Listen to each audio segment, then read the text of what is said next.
નમસ્કાર દર્શક મિત્રો, IHRPC ન્યૂઝમાં આપનું હાર્દિક સ્વાગત છે। હું છું આપની સાથે સંધ્યા। તો સમાચારની શરૂઆત કરતા પહેલા નજર કરીશું આજના મુખ્ય સમાચાર પર। ભરૂચ નગરપાલિકા ડમ્પિંગ સાઇટ માટે ભટકતી। મક્તમપુરના શ્રીજી વિસર્જન સ્થળે ડમ્પિંગ સાઇટ ઊભી કરતા વિવાદ। મક્તમપુરના રહીશોએ ભાડે હોબાળો મચાવતા ડમ્પિંગ સાઇટ કરાઈ બંધ। હવે વાહનો લઈને આવ્યા તો પથ્થરમારો થશે તેવી ચીમકી સ્થાનિકોએ આપી। તમામ કચરાનો જથ્થો પાલિકાના પ્રમુખના ઘરમાં ઠાલવવાની પણ આપી ચીમકી। ભરૂચના સુકલત્રીજ ગામે થાંભલા ઉપર ચડેલા ઇલેક્ટ્રિશિયનનું કરંટ લાગતા મોત। થાંભલા ઉપર જ મોત થતા ફોટા વાયરલ।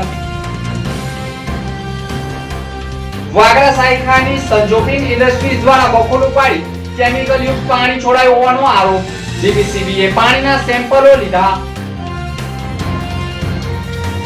અંકલેશ્વર ઓએનજીસી બ્રિજમાં 9 કરોડના ભ્રષ્ટાચારની તિરાડો હવે સામે આવી।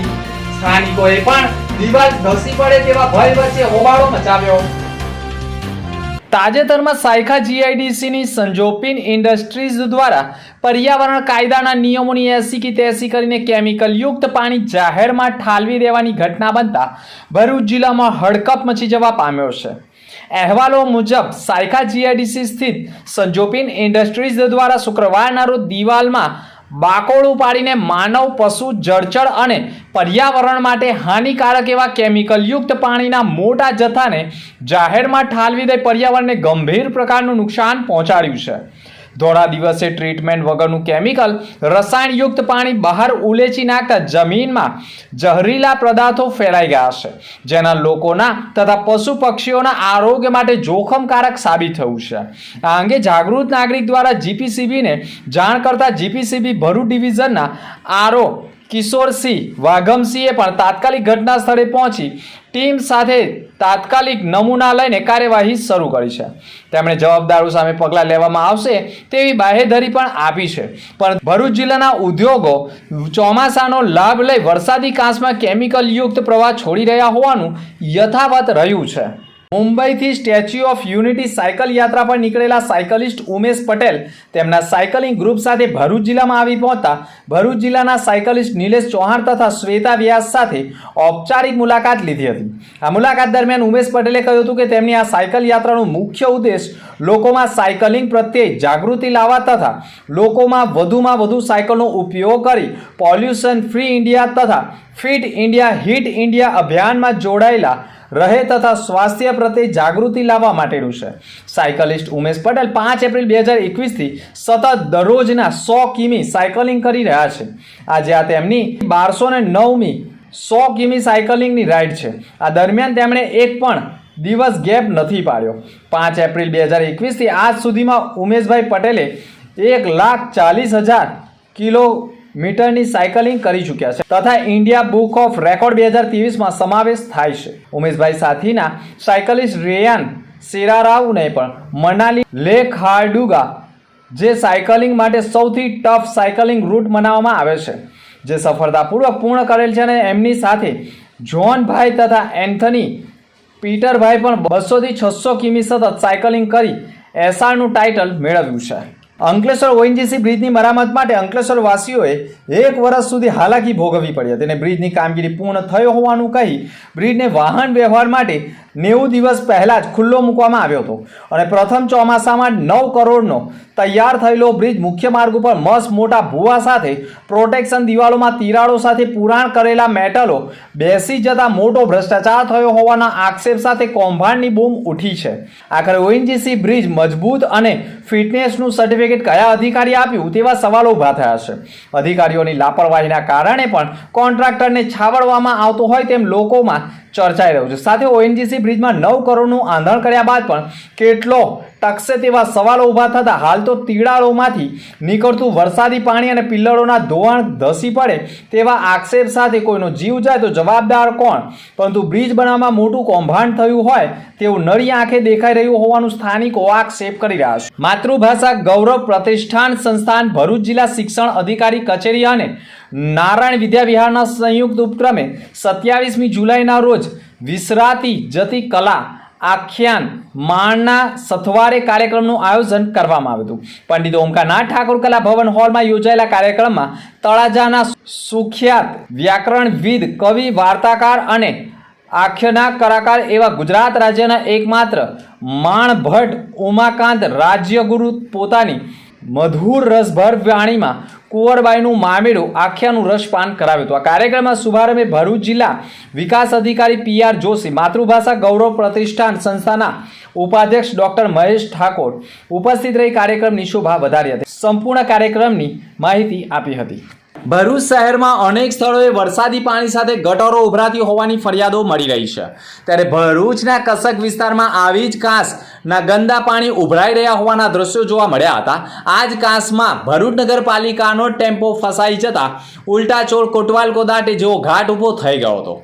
ગંદા પાણીમાંથી લોકો પસાર થવા માટે મજબૂર બની ગયા છે.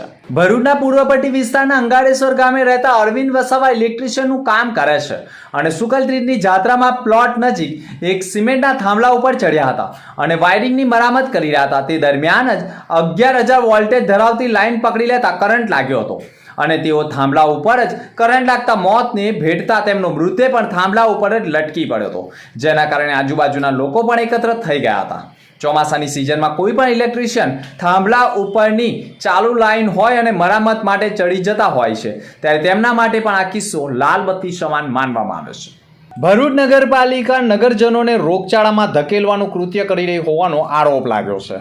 નગરપાલિકાએ ગેરકાયદેસર ખેડૂતની જમીન ભાડેથી રાખી થામ ગામે ડમ્પિંગ સાઇટ છેલ્લા 3 વર્ષથી ચલાવતા હતા, પરંતુ આ વિસ્તારમાં રોગચાળા સાથે દુર્ગંધી ત્રાહિમામ પુકારી ઉઠેલા ગ્રામજનોએ નગરપાલિકાની ગેરકાયદેસર ડમ્પિંગ સાઇટ બંધ કરાવતા છેલ્લા 1 અઠવાડિયાથી નગરપાલિકા ફરી ડમ્પિંગ સાઇટને લઈ વિવાદમાં આવતા ડોર ટુ ડોરના વાહનો કચરાથી ભરીને રાખવામાં આવ્યા હતા. સાથે શહેરના અનેક વિસ્તારોમાં ઉભરાતી કચરા પેટીઓ સાથે જાહેર માર્ગો ઉપર જ કચરાઓના ઢગલાઓથી રોગચાળાનો ભય ઊભો થયો હતો. ડમ્પિંગ સાઇટ વિનાની ભરૂચ નગરપાલિકા કચરાના નિકાલ માટે મક્તમપુર બોરભાઠા બેટ નર્મદા બંગલો સોસાયટી નજીક ગેરકાયદેસર રીતે ડમ્પિંગ સાઇટ કોઈ પણ મંજૂરી વિના ઊભી કરી તમામ ડોર ટુ ડોરના ભરેલા વાહનો ખાલી કરી એકત્ર કરવામાં આવ્યો હતો. આ વિસ્તારમાં દુર્ગંધ સાથે હવા પ્રદૂષણ પેદા થયું છે, જેના કારણે રાત્રિએ મચ્છરોના ઉપદ્રવથી ભયંકર રોગચાળો ફાટી નીકળે અને ચાંદીપુરા વાયરસ ફેલાય તેવો ભય ઊભો થતા નર્મદા બંગલો સોસાયટીના લેટર પેડ ઉપર જ સ્થળ ઉપર નગરપાલિકાના મુખ્ય અધિકારીને લેખિતમાં જ સોસાયટીના પ્રમુખે ફરિયાદ આપી હતી અને જો રોગચાળા ફાટી નીકળે અને નગરપાલિકાના જ અધિકારીઓ અને સ્થાનિક નગરસેવકો સહિત પ્રમુખ ઉપપ્રમુખ ઉપર ફોજદારી રાહે કાર્યવાહી કરવામાં આવશે તેવું સ્પષ્ટ નર્મદા બંગલો સોસાયટીના પ્રમુખે પોતાના લેટર પેડ ઉપર આપ્યું છે અને કાર્યવાહી કરવાની ચીમકી પણ આપી છે. અત્રે ઉલ્લેખનીય બાબત એ પણ છે કે આખા ભરૂચ શહેરના કચરાના ઢગલા એકત્ર કરવામાં આવતા મક્તમપુરના ગ્રામજનો પણ ફરી વળ્યા હતા. આખું ગામ ભેગું થતાં નગરપાલિકાએ તાત્કાલિક કચરો ઉઠાવવાની નોબત આવી ગઈ હતી અને લોકોએ આક્રોશ વ્યક્ત કરતા કહ્યું હતું કે જો હવે પાછા આવ્યા તો પથ્થરમારો થશે. તમામ કચરાનો જથ્થો નગરપાલિકાના પ્રમુખના ઘરે ઠાલવવામાં આવશે તેવી ચીમકી સાથે ભારે હોબાળો મચાવ્યો હતો. ચંપાબેન રસિકભાઈ ચંપાબેન બોલું છું મક્તમપુરથી. આ કચરો હવાની ગાડીઓ પર ગાડીઓ આવે છે કચરાની, ત્યાં અહીંયા આગળ ઢગલો મારેલો છે તો કેટલી ગંદકી ફેલાય છે. હવારે ફરિયાના રહીને ગાડીઓ જાય છે. મેં 2 વખત કીધું તો કચરાવાળા કે તૈજન કહી આવો, એટલે એની જવાબદારી કોણ આવે? સિવિલ ને હોય તો પૈસા લે છે. હવે તો છોકરોને દવાખાનાના પૈસા કઈથી કાઢવાના? અમારે મજૂરી નહીં મળતી અત્યારે. એક દાણા તો વરસાદ ચાલે છે તો મજૂરી ખાવાના ઠેકાણા નથી અને આ દવાના પૈસા કઈથી કાઢીએ અમે? ભરૂચ નગરપાલિકાના ચીફ ઓફિસરે પણ કહ્યું હતું કે ડમ્પિંગ સાઇટ ટેમ્પરરી છે.